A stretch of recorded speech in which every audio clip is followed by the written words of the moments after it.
AI is moving so fast, and we have lots of AI news and updates in this video. So without wasting time, let's jump right in. Google just launched a full-stack vibe coding experience inside Google AI Studio. This means you can now describe what you want to build in natural language, and the AI will generate complete full-stack application, back-end, database connections, and all. This is Google's answer to the vibe coding trend that has been taking over the developer world, and by building it directly into AI Studio, Google is making it accessible to anyone who already uses their AI tools. This is a significant step toward making app development truly accessible to non-developers. Also, Google just relaunched and upgraded Stitch, its AI-powered UI design tool, billing it as your Vibe Design partner. The idea is simple. You describe the app or interface you want to build, and Stitch generates the visual design for you, including UI components, layouts, and styling. Google is positioning this as the design equivalent of vibe coding, where you go from idea to a polished interface without needing to be a designer. Stitch integrates with Google AI Studio, making it part of Google's broader push to own the full stack of AI-assisted app creation. Next up, the Pentagon is officially adopting Palantir's AI platform as its core military system for the United States. This essentially makes Palantir's AI technology the backbone of how the U.S. military processes intelligence, manages operations, and plans actions. This comes at a time when AI in defense is one of the most contested topics in the entire tech industry, and the U.S. government is clearly moving fast to lock in its AI infrastructure for warfare.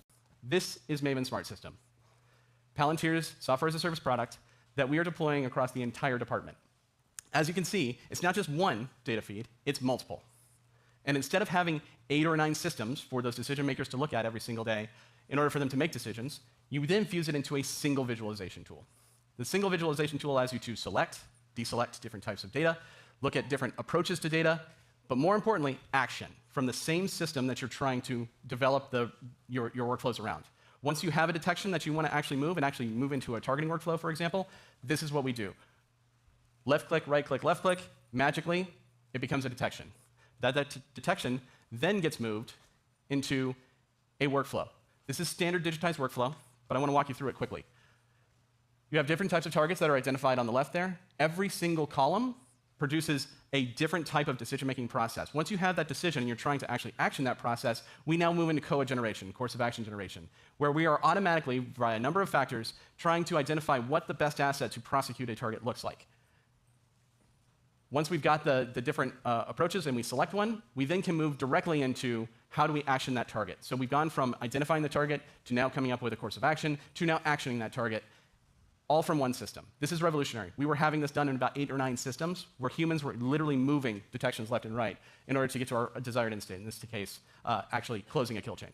Next up, Anthropic just released findings from one of the largest public surveys on AI ever conducted. 81,000 conversations with people from around the world about their hopes, fears, and expectations around AI. The findings give a fascinating ground-level view of how ordinary people actually think and feel about artificial intelligence right now, which topics they are most worried about, what benefits they hope to see, and where they feel most uncertain. For anyone building AI products or thinking about AI policy, this is a genuinely valuable data set. Anthropic is making the full findings available on their website. Next up, Microsoft is considering legal action over a massive $50 billion cloud deal between Amazon and OpenAI. Microsoft has long been OpenAI's biggest cloud partner and investor, so this move by OpenAI to expand its infrastructure relationship with Amazon, Microsoft's biggest cloud competitor, is a huge deal. Microsoft reportedly believes this arrangement may conflict with the terms of its partnership agreements with OpenAI. This is one of the most important corporate relationships in all of AI, and it is now clearly under serious strain. Also, Microsoft just unveiled MAI Image 2, its new AI image generation model built under the Microsoft AI brand. The company is positioning it around the idea of limitless creativity, offering users a more powerful and flexible image generation experience. This puts Microsoft directly in competition with OpenAI's image tools, Google's Imagen, and Adobe Firefly in the consumer and enterprise creative space. space. With Microsoft's reach across Windows, Office, Bing, and Azure, this model has an enormous potential distribution surface. Next up, OpenAI is planning to build a single desktop super app that combines the ChatGPT app, its AI browser called Atlas, and the Codex coding tool, all merged into one product. The goal is to create a single, unified AI experience on your desktop rather than 3 separate apps. This is a direct answer to the question of what OpenAI's overall software strategy looks like, and the answer is one giant app that handles your conversations, your web browsing, and your coding all in the same place. Next up, ElevenLabs just launched something genuinely controversial. ElevenLabs has introduced a feature that lets creators sell AI-generated music, including music built from sounds and styles they do not personally own. This raises enormous questions about intellectual property, artist rights, and the entire music licensing landscape. The AI music industry is already moving at a pace that regulators and platforms cannot keep up with, and this move by ElevenLabs is pouring fuel on that fire. Artists and rights holders are already raising serious concerns about where this goes. Next up, Michael Smith, a 54-year-old man from Cornelius, North Carolina, pleaded guilty to using AI to generate hundreds of thousands of fake songs, then deploying over 1,000 bot accounts to stream those songs billions of times across Spotify, Apple Music, Amazon Music, and YouTube Music. The scheme ran from 2017 to 2024 and netted him over $8 million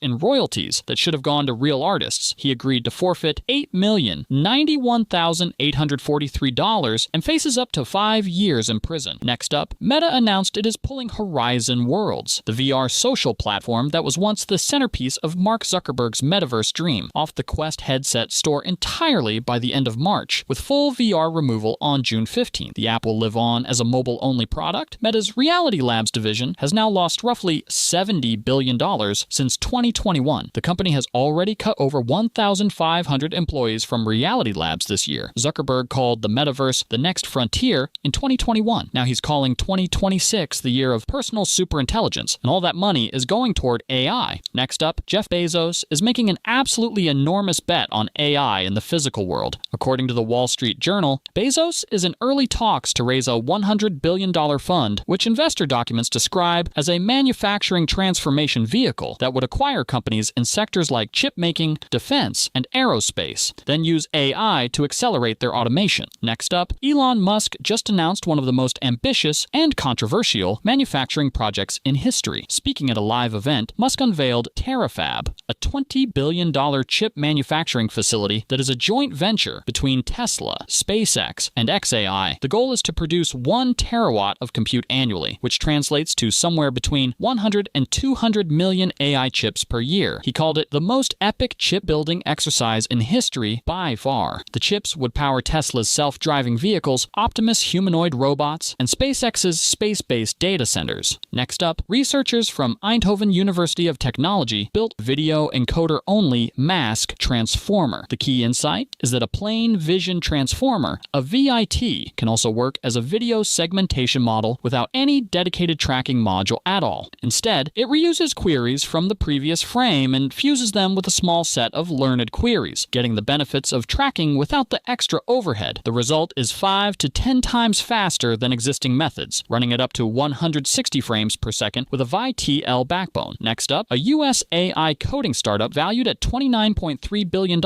launched a new model called Composer 2, promoting it as delivering frontier-level coding intelligence. But an ex-user quickly noticed that embedded code inside the model revealed it was actually built on top of Kimi 2.5, an open-source model from Moonshot AI, a Chinese company backed by Alibaba. Cursor's VP of developer education confirmed it, saying about 25% of the compute came from the Kimi base. Cursor co-founder Aman Sanger admitted it was a miss not to disclose it up front. Moonshot AI confirmed the usage was part of an authorized commercial partnership. This one is genuinely fun and insane. A developer just open-sourced a tool that takes real-world environments like your actual neighborhood or a famous city and converts them into fully playable Minecraft maps. The tool went viral on X this week, with creators showing off everything from real city blocks to famous landmarks, all reconstructed in Minecraft-style terrain. This is a great example of how AI and game generation tools are starting to blur the line between the physical world and interactive digital experiences. Next up, Adobe just dropped a significant update to Firefly. The new capabilities include expanded AI AI video creation tools, enhanced AI image generation, and importantly, custom model support, which lets enterprise teams train Firefly on their own brand assets and visual styles. Next up, Perplexity just launched Perplexity Health, a dedicated health-focused AI experience. The idea is to give you a smarter, more reliable way to research health questions, symptoms, medications, and medical topics with answers grounded in authoritative medical sources rather than just general web results. Next up, RoboForce just raised $52 million in an oversubscribed round led by ElevenLabs, a $10 billion fund, bringing the company's total funding to $67 million.